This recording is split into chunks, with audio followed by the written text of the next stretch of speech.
नमस्कार। आज बात करने वाले हैं ड्रोन बनाने वाली कंपनी, साथ में देखा जाए तो इलेक्ट्रिक व्हीकल और ई कॉमर्स से जुड़ी हुई कंपनी है जिसका नाम है रतन इंडिया। और इसकी जानेंगे हम स्टॉक मार्केट में क्या रिएक्शंस हैं, साथ में जानेंगे इस कंपनी के क्या पोटेंशियल्स निकल के आती है और चार्ट किस लेवल तक सपोर्ट करती नजर आती है, जिसको बैकअप सपोर्ट के तौर पे देखा है तो फंडामेंटली कितना सपोर्ट देता है इस स्टॉक को। तो सबसे पहले जानते हैं रतन इंडिया के बारे में। रतन इंडिया जो है कंपनी, वो बेसिकली कंपनी देखा है तो एक रतन इंडिया ग्रुप्स है। उसको एक फ्लैगशिप उसी के अंदर कामकाज करती है। कंपनी का नाम है रतन इंडिया एंटरप्राइजेज लिमिटेड। और काम क्या करती है कंपनी, जो कि हमने पहले कहा कि e commerce, electric vehicle and drone बनाने वाली कंपनी नज़र आती है।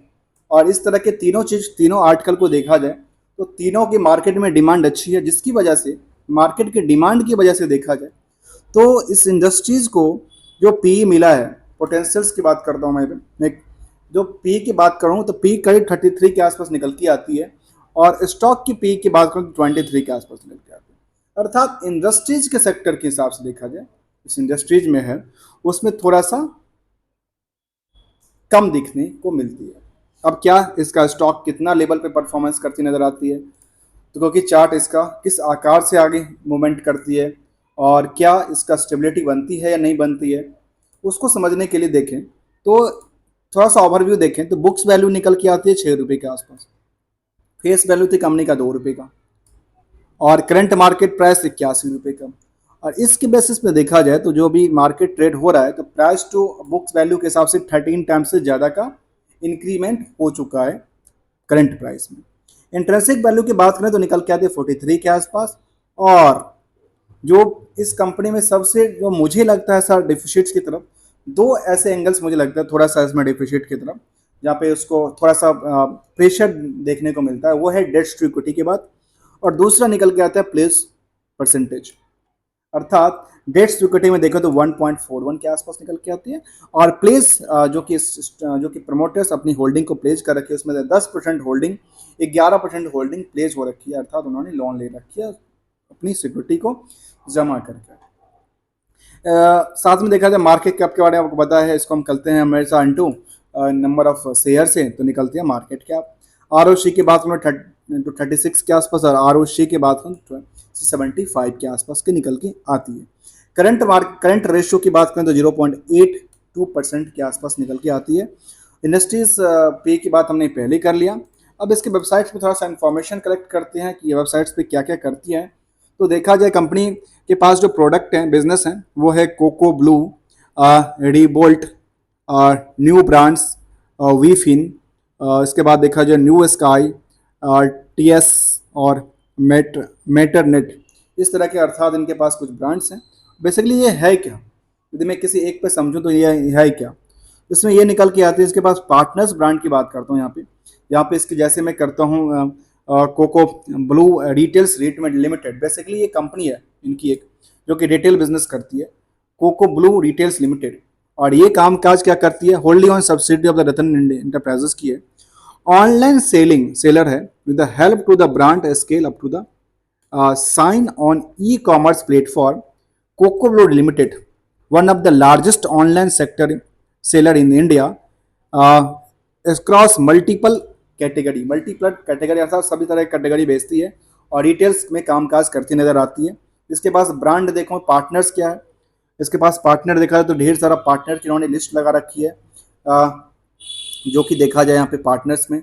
और कंपनी अपनी क्या कहती है, जो अगर 2022 तक के डेटा में Coco Blue has the 4 star seller rating, 8 product category, 8 category है इसके पास, 2 मिलियंस प्रोडक्ट है इनके पास, 600 प्लस वेंडर्स हैं, 16 मिलियन प्लस यूनिक्स ऑर्डर हैं और 19,000 प्लस पिन कोड्स यहाँ पे अवेलेबल दिखती है। ये इनकी 2022 तक की डेटा यहाँ पे है, 23-24 का डेटा फिलहाल यहाँ पे देखने को नहीं मिली है। ये अपडेट करना चाहिए वेबसाइट्स के ऊपर। और इनके पास जो ब्रांड है जिसके साथ कामकाज करते हैं, जिसमें से ये बड़ी नाम है बाटा, मैक्स और मार्क्स स्पेंसर्स, रीबॉक, लेवाइश, एरो, मोची, लिबर्टी, पूमा, मतलब इस तरह के ब्रांड जो कि लाइफ स्टाइल से जुड़े ब्रांड्स हैं, उसके ऊपर कामकाज करती नज़र आती है कंपनी। रिटेल में था। दूसरी की बात करूँ, दूसरी निकल के आती है रीबोल्ट्स, रिवोल्ट्स जो है वो मोटर्स के नाम से है, रिवोल्ट्स मोटर। और ये बेसिकली करती क्या है, electric motor vehicles in the India, और इन द मार्केट लीडर है इसके अंदर इलेक्ट्रिक मोटर व्हीकल में, जो कि इसके वेबसाइट से आप देख सकते हैं। इसके अच्छे खासा एनिमेटेड वीडियो वगैरह बना हुआ है। तो मैं किसी बड़ा ब्रांड की प्रमोशंस या स्पॉन्सर नहीं कर रहा हूँ, मैं कंपनी स्टॉक को समझने के प्रयास कर रहा हूँ कि बेसिकली कंपनी, कोई भी कंपनी मार्केट में लिस्टेड है तो लिस्टेड कंपनी बेसिकली करती क्या है। तो इसके हिसाब से ये निकला। तीसरा नाम निकल के आता है न्यू ब्रांड्स। इसमें देख रहा है लाइफ स्टाइल से इसके पास कुछ ब्रांड्स हैं जो कि न्यू ब्रांड्स लिमिटेड के नाम से। वीफिन की बात करूँ तो वीफिन क्या करती है, मुझे लगता है वीफिन जो है, वीफिन इज ए फिनटेक प्लेटफॉर्म, जहाँ से लगता है जहाँ से क्या करती है कंपनी, एक ऐप है जिसके थ्रू ये पेमेंट गेटवे का कामकाज करती नजर आती है। साथ में न्यू स्काई की बात करें तो न्यू स्काई क्या करती है, जो कि ड्रोन पे कामकाज करती नजर आती है, जो कि इसके बिजनेस में ये एक पोटेंशियल्स रखता है। ड्रोन ड्रोन ड्रोन डिलीवरी काम करती है। प्रीसियस एग्रीकल्चर के में कामकाज करती नजर आती है। साथ में देखा जाए ड्रोन का और क्या काम, इंडस्ट्रियल इंफेक्शन के तौर पे, सर्वे एंड मैपिंग के तौर पे, माइनिंग एंड एग्रीगेट के तौर पे, ये सब से भी सब ड्रोन काम काज करती है, जो कि मार्केट में सबसे बड़ा डिमांडेबल लगती है रतन इंडिया लिमिटेड की। और उसके बाद देखा जाए टीएस क्या होता है, टीएस मुझे ज़्यादा पता नहीं है, ये भी लगता है ड्रोन का ही कुछ पार्ट होता है, जो कि कुछ क्या कहते हैं, throttles aerospace systems, basically aerospace में सिस्टम बनाती है, जो कि कुछ कहती है subsidiary of the New Sky India Limited, जो one of the India's largest growing drone hardware, basically drone hardware के ऊपर कामकाज करती है, hardware and software maker, drone के ऊपर ही कामकाज करती नजर आती है। उसके बाद एक लास्ट निकल के आता है मैटर्स नेट, और ये क्या करती है काम, ये मैटर्स नेट के हिसाब से देखा जाए क्या करती है, इसमें इसके हिसाब से मैं देखूं इसके वीडियो वगैरह को, तो ये निकल के आती है, ये भी एरोस्पेस और इससे ही जुड़ी हुई कंपनियां हैं, जो ये कहती है चैरिट लेबर्स रिफाइंस, और ये सब चारी से निकल के तो कहती है स्ट्रेटेजिक इन्वेस्टमेंट है the US based Matternet is a global leader in the drone logistics, अर्थात ये भी ड्रोन के ऊपर ही कामकाज करती नजर आती है कंपनियां। तो ये थोड़ा सा इसका पार्ट्स था। अब चलते हैं हम आगे कंपनी के बारे में जानने के लिए स्टॉक मार्केट की तरफ, जहाँ पे क्या निकल के आया। दोस्तों अभी तक आपने मेरा चैनल को सब्सक्राइब नहीं किया है तो प्लीज़ चैनल को सब्सक्राइब कीजिए, इसी तरह के वीडियो देखने के लिए अब बने रहिए। चलते हैं, और इसका प्राइस 81 रुपये के आसपास की प्राइस थी। 52 वीक की हाई की तरफ ध्यान दिया जाए तो करीब 94 के आसपास निकल के आती है, लो की बात करें तो करीब 37 के आसपास निकल के आती है। इसके बाद देखा जाए तो इसकी कंपनी के हिसाब से देखा जाए तो स्मॉल कैप के अंदर डील करती है, और एक साल के चार्ट को देखें तो एक साल के चार्ट में हमेशा एक बुलिश का साइडवेज देखने को मिला है, अर्थात बुलिश के ट्रेंड बनती नजर आती है। इसको यदि हम कभी भी किसी पीरियड से कंपेयर करके देखें तो इसका एक रेजिस्टेंस और सपोर्ट निकल के आता है। अभी फिलहाल हम इसकी रेजिस्टेंस की बात कर रहे हैं, जहाँ रेजिस्टेंस क्या निकल के आती है।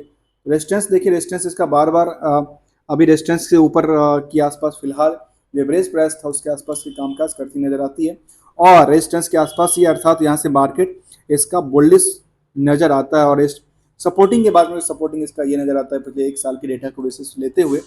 फिलहाल हम 1 महीने और 3 महीने को ट्रेंडिंग लेते हैं। फिलहाल 1 महीने थोड़ा छोटा होता है, 3 महीने के ट्रेंडिंग लो, तो यहाँ पे पता है स्टॉक मार्केट में अभी जब 4 तारीख को इलेक्शन की काउंटिंग वाला सिचुएशन था उसमें गिरावट आई थी, उससे पहले स्टॉक यहीं पे था, इसी आसपास में स्टॉक कारोबार कर रहा था, और उसी के आसपास कारोबार करते हुए पहुंचा स्टॉक, अर्थात यहाँ पे जो कि गिरावट थी शॉर्ट टर्म पीरियड के लिए उसको रिकवर करते हुए कामकाज करती नजर आती है। जो कि इसका यूज कहाँ पे होता है, अच्छा सा यूज जहाँ पे ड्रोन बनाने वाली ई व्हीकल्स के अंदर और ई कॉमर्स में कामकाज करती नजर आती है। अब आते हैं लेटेस्ट अपडेट की तरफ। कहते हैं इन्वेस्टर्स प्रेजेंटेशन की बात करती है, उससे पहले कहते हैं कि submission of the auditor standard consolidated financial year 29/5 को अपडेट किया था। जून का कोई अपडेटेड नहीं है, और हम इसे स्टडी कर रहे हैं जून के अंदर। तो जून में कॉर्पोरेट एक्शन तरफ देखा जाए तो कंपनी को कोई डिविडेंड्स का पार्ट नहीं रहा। रिजल्ट की पार्ट की तरफ ध्यान दिया जाए तो रिजल्ट के पार्ट में यहाँ पे इस स्टैंडअलोन के डेटा बेसिस में लगता है जो कंपनी का लॉस मेकिंग रहा, जो कि 194 करोड़ के आसपास का था प्रॉफिट, उसमें लॉस देखने को मिला 80 करोड़ के आसपास, जिसकी वजह से क्या हुआ, जिसकी वजह से सबके सब हिल गए। हिलना का मतलब ये हुआ कि ऑपरेटिंग प्रॉफिट मार्जिन और नेट प्रॉफिट मार्जिन में क्या होता है, डिफरेंस होती है, क्योंकि ये इसी के ऊपर डिपेंडेंसी रखती है। इसकी स्टैंडअलोन क्या कहती है। स्टैंडअलोन की तरफ देखा जाए तो स्टैंडअलोन की तरफ देखते हैं तो ये निकल के आती है, जो इसका कंसोलिडेटेड की तरफ देखा जाए तो ये निकल के आती है, जो कंपनी कुछ ही नहीं था, जो कंपनी के पास कुछ नहीं था सेल्स, वो सेल्स कब से इंक्रीज करना चालू किया? जो कंपनी के पास सितंबर 21 में या 22 तक में देखा जाए, तो 21 तक में देखा जाए, कंपनी के पास 1 करोड़ के आसपास का टर्नओवर था सेल्स। 22 में इसका पोटेंशियल स्टार्ट होता है, और 22 से जब स्टार्ट हुआ, तो ये देखिए 22 से जब स्टार्ट हुआ तो अच्छा खासा ग्रो, और 23 में तो जंप करती नजर आई। कह सकते हैं 2023 जो था, 23 22 23, इसके लिए एक नील का पत्थर जो होता है ना, मील का, वो इससे ज़्यादा बेटर परफॉर्मेंस किया और इससे अच्छा परफॉर्मेंस करता नज़र आया इनको। इसके बाद देखा जाए तो मार्च के हिसाब से मार्च में थोड़ा सा डाउन शेयर देखने को मिला, जिसके बाद देखा जाए तो यहाँ पे 82% के आसपास का टोटल 82 करोड़ के आसपास का टोटल लॉस देखने को मिला, जो कि कंपनी का लॉस इस पोटेंशियल के बाद भी पिछले 3-4 क्वार्टर को देखा जाए, इन 4 क्वार्टर में तो इसी क्वार्टर में लॉस देखने को मिला, बाकी यहाँ पे अच्छी खासी प्रॉफिट बनती नजर आई। ओवरऑल क्या होगा? ओवरऑल प्रॉफिट बनती नजर आएगी। तो इसकी चर्चा करते हैं हम ईयरली बेसिस पे, और ईयरली बेसिस क्या निकल के आती है।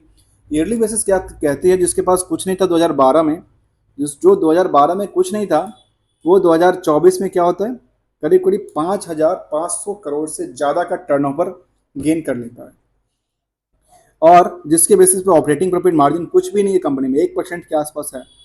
क्योंकि इनका ओवरऑल देखा जाए तो ये ई कॉमर्स में कामकाज करती है, ई कॉमर्स में कितना मार्जिन बचती है वो, अब जो कि इसमें डिलीवरी का पोजीशंस होगा या उसको ब्रांड को इधर से उधर करने वाली पोजीशंस होगी।